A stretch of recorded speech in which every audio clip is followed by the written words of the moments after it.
a collection of stories about Thomas the Tank Engine. Donald and Douglas. Donald and Douglas are twins and had arrived from Scotland to help Sir Topham Hatt, but only the one engine had been expected. The twins meant well, but did cause confusion. Sir Topham Hatt had given them numbers, Donald 9 and Douglas 10, but he was still planning to send one engine home. There was a brake van in the yard that had taken a dislike to Douglas. Things always went wrong when he had to take it out. His trains were late and he was blamed. Douglas began to worry. Donald, his twin, was angry. "You're a muckle nuisance," said Donald. "It's to leave you behind I'd be wantin'." "You can't," said the brake van. "I'm essential." "Are you?" Donald burst out. "You're nothing but a screechin' and a noise that all is said and done. Spite, Dougie, would you? Take that." "Oh, oh," cried the van. "There's more coming should you misbehave." The van behaved better after that, until one day Donald had an accident. The rails were slippery, and he couldn't stop in time. Donald wasn't hurt, but Sir Topham Hatt was most annoyed. "I am disappointed, Donald. I didn't expect such clumsiness from you. I had decided to send Douglas back and keep you."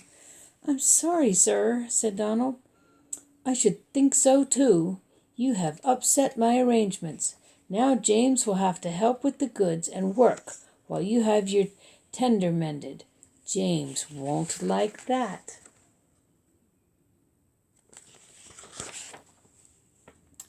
Sir Topham Hatt was right. James grumbled dreadfully about his extra work. "Anyone would think," said Douglas, "that Donald had his accident on purpose. I heard tell about an engine and some tar wagons." "Shut up," said James. "It's not funny. He didn't like to be reminded of his own accident." "Well, well, well, surely, James, it wasn't you. You didn't say." James didn't say. He slouched sulkily away. "James is cross," snickered the spiteful brake van. "We'll try to make him crosser still." "Hold back," giggled the freight cars to each other. James did his best, but he was exhausted when they reached Edward's station. Luckily, Douglas was there. "Help me up the hill, please," panted James. "These freight cars are playing tricks." "We'll show them," said Douglas.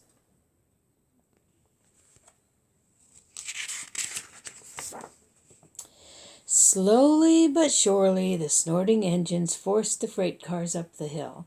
But James was losing steam. "I can't do it, I can't do it." "Leave it to me," shouted Douglas. The conductor was anxious. "Go steady, the van's breaking." The van was in pieces. No one had been hurt, and soon Edward came to clear the mess. Sir Topham Hatt was on board. "I might have known it would be Douglas," he said. "Douglas was grand, sir," said Edward. "James had no steam left, so Douglas worked hard enough for 3. I heard him from my backyard." "2 would have been enough," said Sir Topham Hatt. "I want to be fair, Douglas, but I don't know. I just really don't know." Sir Topham Hatt was making up his mind about which engine to send away. But that's another story.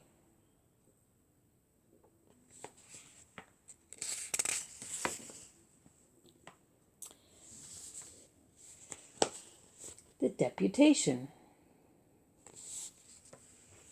Snow came early to the island of Sodor. It was heavier than usual. Most engines hate snow. Donald and Douglas were used to it.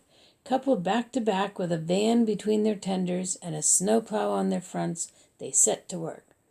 They puffed backwards and forwards, patrolling the line. Generally, the snow slipped away easily, but sometimes they found deeper drifts. Presently, they came to a drift that was larger than most. They charged it and were just breaking for another try when help, help! Losh sakes, Donald, it's Henry. Don't worry yourself, Henry. Wait a while. We'll have you out. Henry was very grateful. He saw all was not well. The twins were looking glum. They told him Sir Topham Hatt was making his decision. He'll send us away for sure. It's a shame, said Percy. A lot of nonsense about a broken signal box, grumbled Gordon. That spiteful brake van, too, put in James. Good riddance, that's what I say. The twins were splendid in the snow, added Henry. It isn't fair. They all agreed that something must be done, but no one knew what. Percy decided to talk to Edward about it. What do you need? Said Edward. It's a deputation. He explained what that was.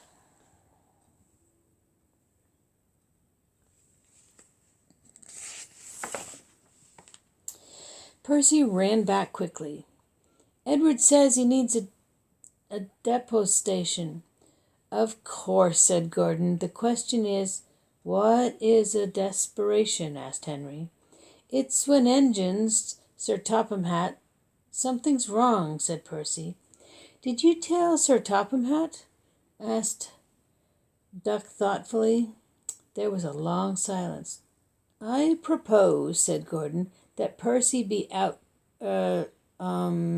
disputation? Me? Squeaked Percy. I can't. Rubbish, Percy said. Henry, it's easy. That's settled then, said Gordon. Poor Percy wished it wasn't. Hello, Percy. It's nice to be back. Percy jumped. Yes, sir. Please, sir. You look nervous, Percy. What's the matter? Please, sir, they've made me a desperation, sir, to speak to you. Sir, I don't like it, sir. Sir Topham Hatt pondered. Do you mean a deputation, Percy? Yes, sir. It's Donald and Douglas. They say, sir, that if you send them away, sir, well, they'll be turned into scrap, sir. That would be dreadful, sir. Please, sir, please don't send them away. Thank you, Percy. That will do.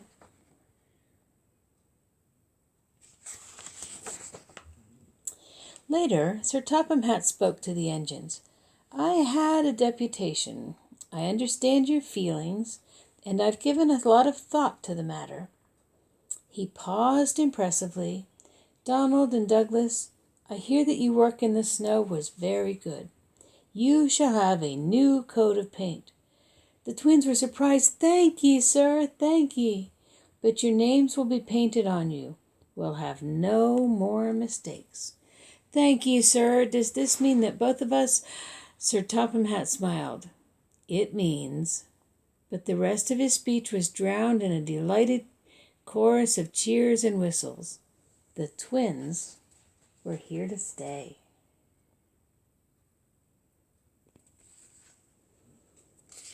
Good idea, Mr. Topham Hatt.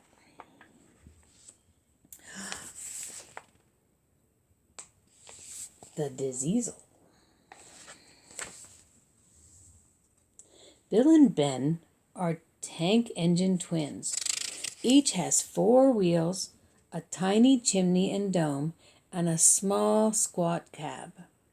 Their freight cars are filled with china clay. It's needed for pottery, paper, paint, and many other things. The twins are now kept busy pulling the cars for engines on the main line and for ships in the harbor. One morning, they arranged some cars and went away for more. They returned to find them all gone. The twins were most surprised. Their drivers examined a patch of oil. That's diesel, they said. It's a what'll? Asked Bill. A diesel, I think, replied Ben.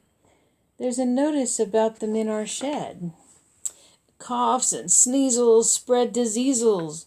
You had a cough in your smoke box yesterday. It's your fault. The diseasel came. It isn't. It is. Stop Arguing, you two, laughed their drivers. Let's go and rescue our freight cars. Bill and Ben were horrified, but the diesel will magic us away like the freight cars. He won't magic us, replied the drivers. We'll more likely magic him.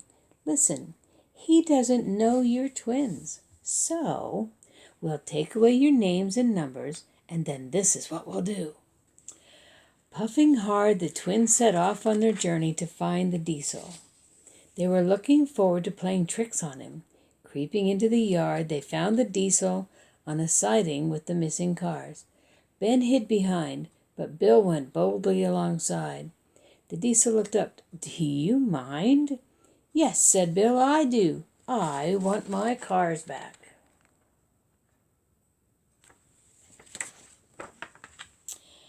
These are mine, called the diesel. Go away. Bill pretended to be frightened. You're a big bully, he whimpered. You'll be sorry. He ran back and hid behind the cars on the other side. Now Ben came forward. Car stealer, hissed Ben, and he ran away too. Bill took his place. This went on and on till the diesel's eyes were nearly popped out. Stop, you're making me giddy. The two engines gazed at him. Are there two of you? Yes, we're twins. Well, I might have known it.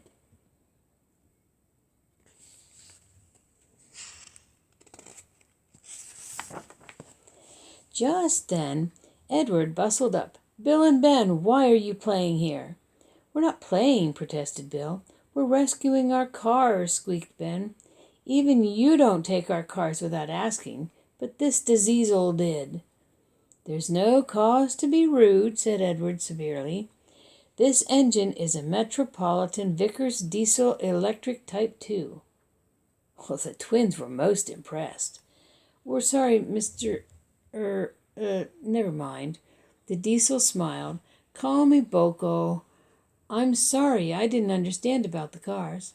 That's all right then, said Edward. Now off you go. Bill and Ben, fetch Boko's cars, then you take this lot.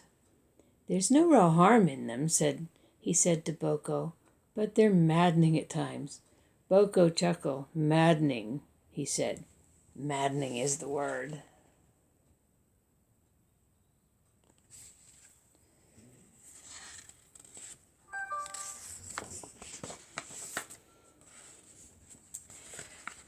Edward's exploit.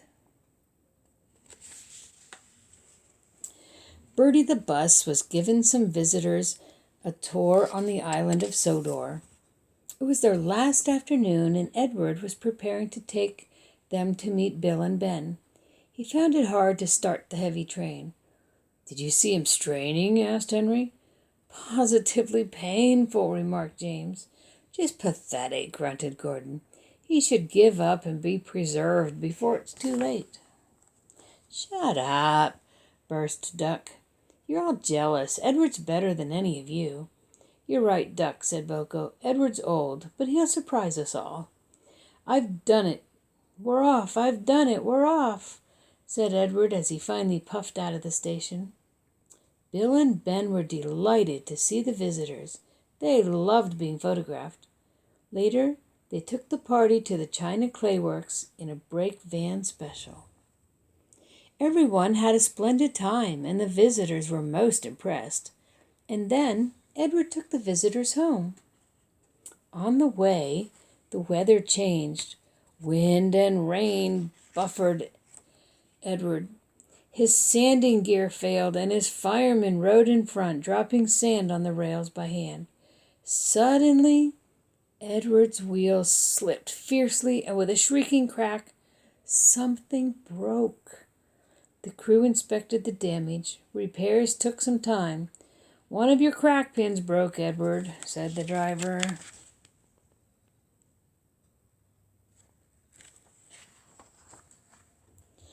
We've taken your side rods off. Now you're like an old-fashioned engine. Can you get those people home? They must start back tonight. I'll try, sir, promised Edward.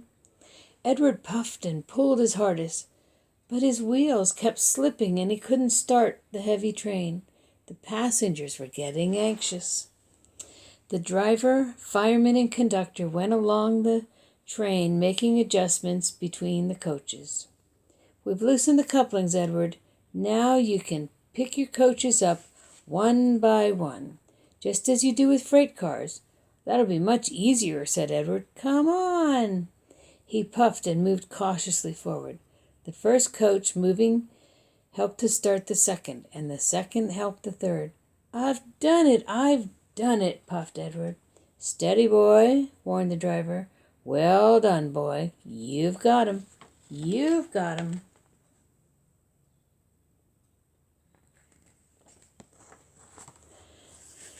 And he listened happily to Edward's steady beat as he forged slowly but surely ahead. At last, battered, weary, but unbeaten, Edward steamed in. Henry was waiting for the visitors with the special train. "Beep, beep!" Sir Topham Hatt angrily pointed to the clock, but excited passengers cheered and thanked Edward, his driver, and the fireman. Duck and Boko saw to it that Edward was left in peace. Gordon and James remained respectfully silent. Thomas the Train.